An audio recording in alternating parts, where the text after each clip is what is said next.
Bismillahirrahmanirrahim. Alhamdulillah, wassalatu wassalam ala khatimil anbiya. The month of Ramadan brings various dimensions, and one dimension we often forget is that while we devote ourselves in ibadat, it also brings economic prosperity in the Muslim community. One common thing is that globally, wherever Muslims are fasting, they need to break it with dates to make it a sunnah. Therefore, throughout the world we find people try to get stocks of dates, various kinds of dates, and in this way a whole economic need is met by people. Countries that produce good dates get benefit, and people feel more energetic when they break their fast with dates. Similarly, we find this is the month in which people try to help the needy by way of distributing dresses, distributing food, and that again helps in economic development. We find that in Islam, involvement in trade and business is not regarded as something worldly. Therefore, even in Hajj, Allah subhanahu wa ta'ala tells us nothing wrong if you are doing Hajj and during days of Hajj, when you have completed your Hajj, you indulge yourself in economic activity. Same is in the month of Ramadan. This is the month of ibadah, of devotion, of thinking more and more in the Quran, yet it encourages all those trade transactions, all that kind of industrial development which is beneficial for the Muslim Ummah. Consequently, when exchange of goods takes place, not only economic benefits come, Muslims globally have more stronger social relationship. This social contact between people of different countries, different languages, different colors, again brings them together and makes them one single ummah. It's very interesting to note that Hazrat Umar made a very interesting statement that only those persons who know fiqh should come in our markets and establish their business, which means that business, trade and industry must be done based on deep understanding of what are the objectives of Sharia. What does Sharia want? Sharia does not want simply some formalities, but wants a deep understanding of what is beneficial for the humanity. All objectives of Sharia focus towards welfare and humanity of all Sharia injunctions focus towards the welfare of human beings. Therefore, a merchant, a tradesman, if he knows about Sharia, he will be able to develop those businesses which are providing better care, better facilities to customers. In the month of Ramadan, the Jummah khutbahs provide guidance to people and particularly refer to prophetic statements and Quranic injunctions which help us in understanding how to be honest in our trade, how to keep quality in our trade, how to improve our quality of products, and in this way reach point of excellence. Taqwa in the month of Ramadan is not confined to making prayers and reading the Quran, but taqwa also refers to our economic transactions done in most appropriate, transparent and fair manner.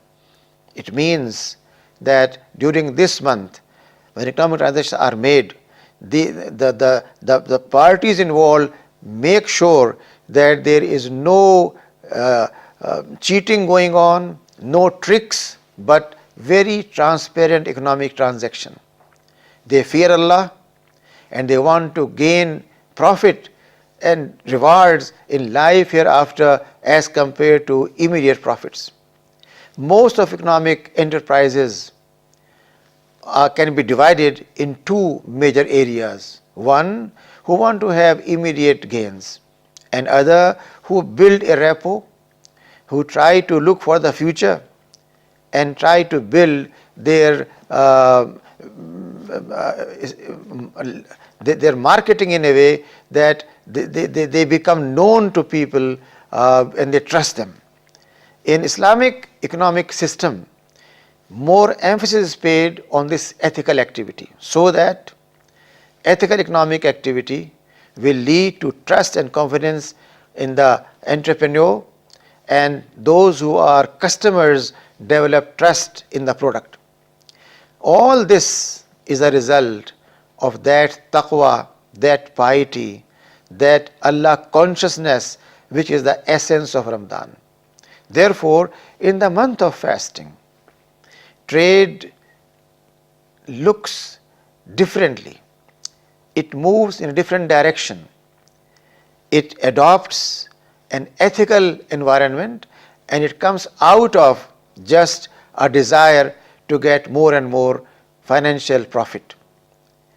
This aspect of Ramadan tells us that in Islam there is no separation between what we think sometimes is worldly and what we think sometimes is spiritual.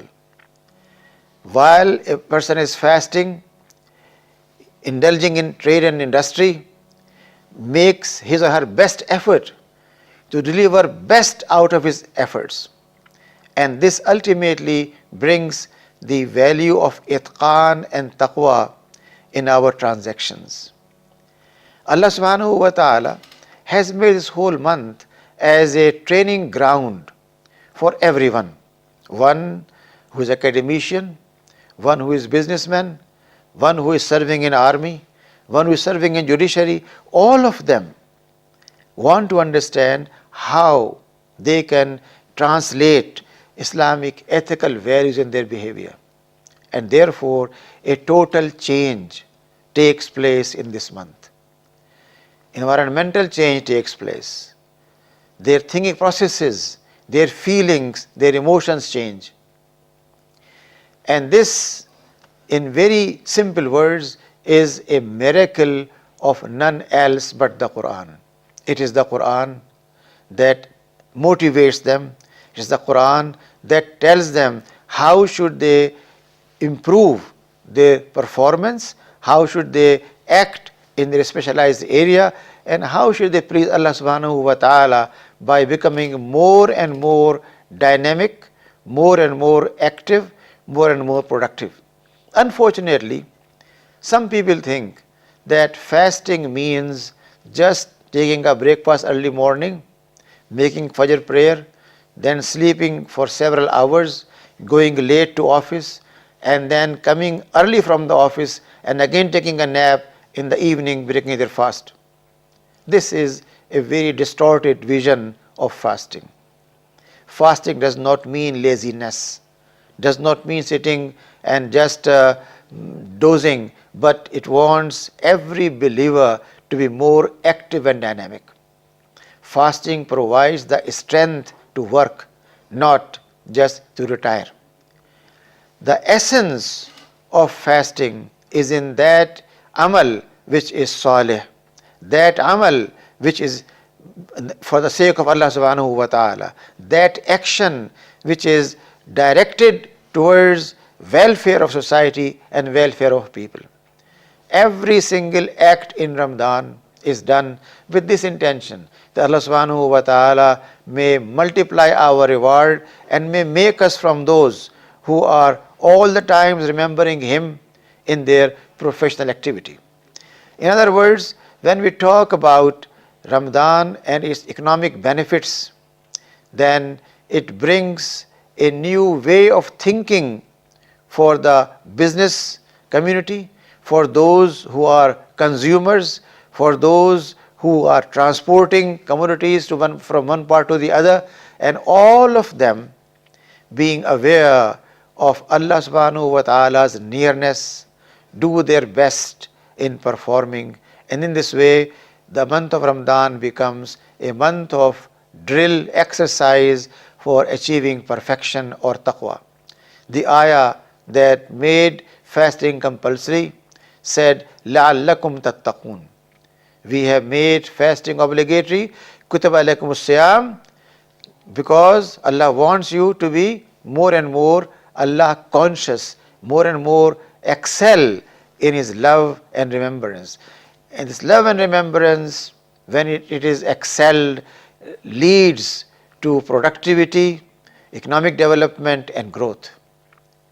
In this sense, Ramadan is not a month of just taking rest, but a month of becoming more and more involved in economic activity while we are fully aware of our ethical and moral responsibilities. May Allah subhanahu wa ta'ala give us wisdom to understand these aspects of Ramadan and apply those in our economic development and progress. Islam helps us in all these areas through ibadat. These ibadat, like fasting, makes a person more sincere, more devoted, more creative in area of specialization. Therefore, this aspect of running businesses in Ramadan becomes more active and more productive, which leads to benefit for both the producers, the customers and entrepreneur. May Allah subhanahu wa ta'ala give us His special blessing in this month and allow us to prove that we are His sincere servants doing things only for Him. Wa akhdamu rabbil alameen.